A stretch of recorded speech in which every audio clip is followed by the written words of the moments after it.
Un mes fastidiado para mí por una lesión que me está dando bastante guerra, pero bueno, con ganas de poder ayudar al equipo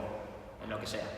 Pues un equipo que empezó muy bien, que a priori íbamos a compartir objetivo con ellos, pero que la realidad es que tienen 11 puntos, 5 más que nosotros, y que seguramente pues este es un grupo en el que los puntos no los regala nadie y seguramente sea un partido muy difícil.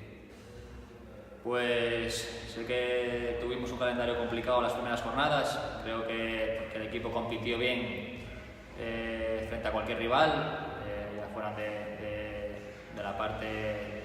baja o equipos que a priori van a estar arriba, y creo que es importante seguir con esta línea porque por aquí en Ganzábal tiene que escaparse muy pocos puntos. A la afición lo de siempre, que vengan, que animen, porque aunque parezca un tópico, a nosotros nos ayuda muchísimo, ellos lo saben que cuando están con nosotros y que cuando Ganzábal aprieta, pues para nosotros es mucho más sencillo.